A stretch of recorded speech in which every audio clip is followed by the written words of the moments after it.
Hey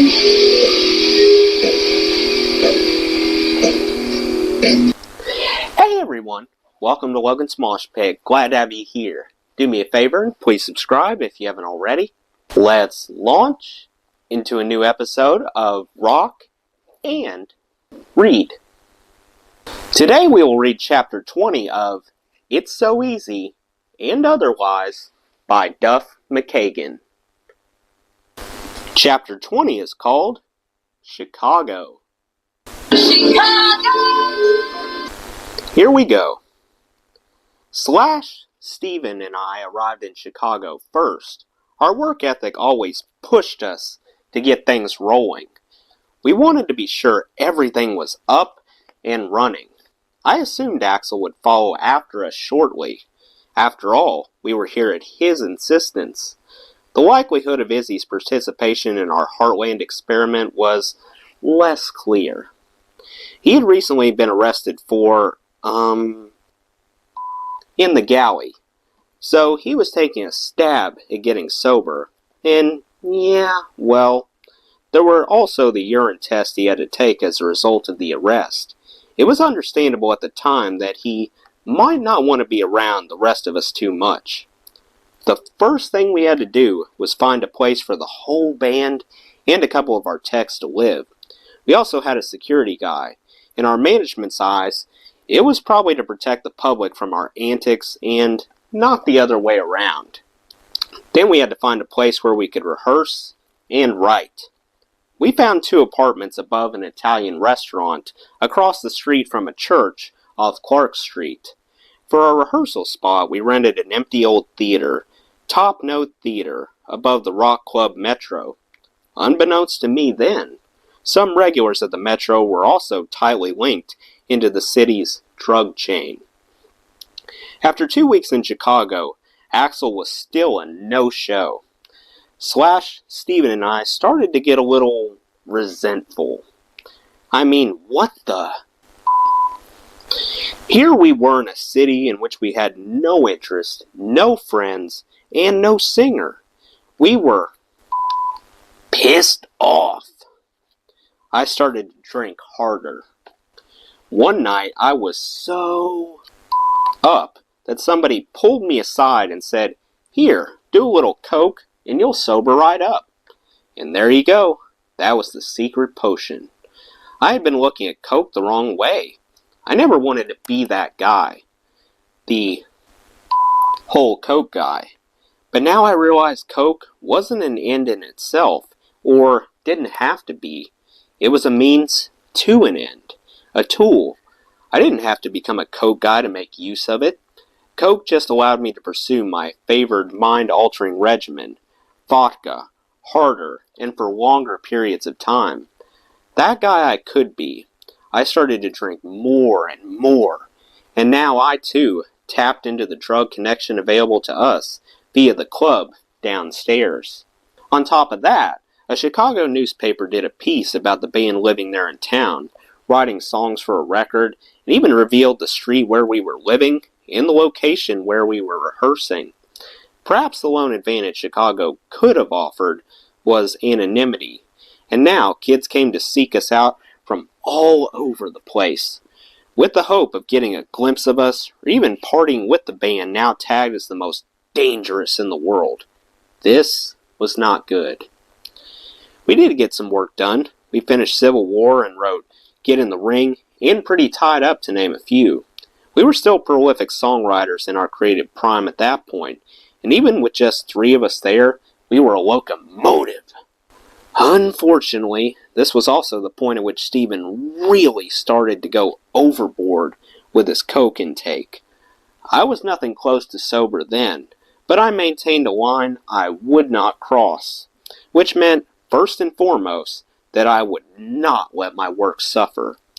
Also over the line, putting my life in jeopardy, putting someone else's life in jeopardy, getting arrested. Slash maintained a similar line, especially when it came to rehearsing and playing live shows. And Slash and I had an unwritten pact to keep an eye out for each other and make sure those lines were never crossed. In Chicago, Steven started to become frightening, even to us, a couple of guys not accustomed to getting spooked when it came to intoxicants. Ever since the band had started, there had been some vague animosity between Axel and Steven. This happens in bands, all bands. I could never quite figure out what these two guys had against each other, but the longer Axel continued not to show, the more Steven began to vent to me and slash about him. I understood where Steven was coming from, but I was always more of a solution-based type of person. Getting pissed off and throwing food across the room, or whatever, never made much sense to me. Between Steven's cocaine intake and his ever more vitriolic rhetoric, the situation in Chicago was becoming worrisome. Another drink, please. In the daytime, I would try to do somewhat healthy and normal things to offset the nightly pollutants I was pouring down my gullet. I joined a gym, but really remember going only once. Health clubs were definitely not in my comfort zone back then.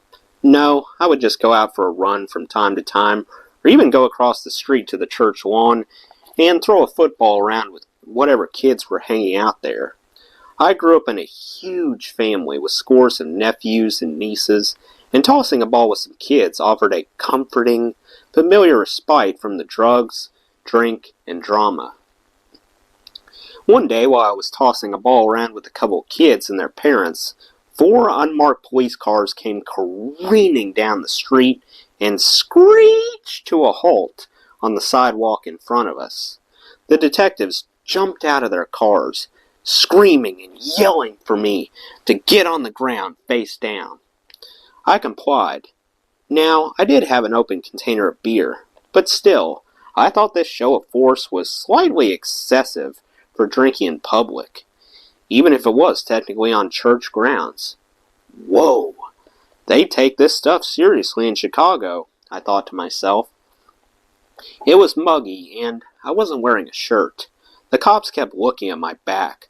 I have a ton of old acne scars on my back, and I assumed these guys had never seen acne scars like mine. Kinda rude to stare, though, right? Big Earl, our new security guy, came bursting out of our apartment and started to quarrel with the cops about the exact reason they had me in cuffs and were now throwing me into the back of one of their cars. "Get the back, sir," came the answer. Earl yelled to me that he would get right down to the station and bail me out. I resigned myself to an afternoon in the pokey. That's when it got a little interesting. As we were driving, the cops continued to look at my back. They were also looking at me with a stare that expressed serious disdain. The threat of violence hung in the air. Wow, drinking in public is really frowned upon here, I thought. Then suddenly, they pulled the car over, and a cop told me to get out. I looked up and down the street for someone who might witness the beating they were about to put on me, but the cop walked around behind me and uncuffed me. They said they were sorry. They had picked up the wrong guy. Wrong guy for what? I barked. Apparently, there was a man in the area who fit my description, except he had an identifying tattoo on his back. My scars had looked like tattoos to these guys from afar, and they thought they had found their man. I started to scream at the assembled officers. The kids on the church lawn were probably scared and now thought I was some kind of bad guy. I was indignant. They told me they could still take me to jail for an open container and would be more than happy to do so. I suppressed my anger and shut my mouth. They let me go, and I walked all the way back home. Axel did finally show up in Chicago. It was too little, too late. He got there, got into a fight with a girl we had befriended, and trashed the place where we were living. That happened the day Izzy showed up. Already nervous because of his court-mandated sobriety, Izzy came upstairs, took one look at all the damage Axel had just wrought, not to mention the various powders all over the place, and hightailed it out of there. He would still send in riffs and ideas for Use Your Illusion, and didn't officially quit until 1991, but his day-to-day involvement with the band pretty much died that day. When the dust settled, Slash, Steven, and I sat down. The three of us agreed that enough was enough. We were out of there.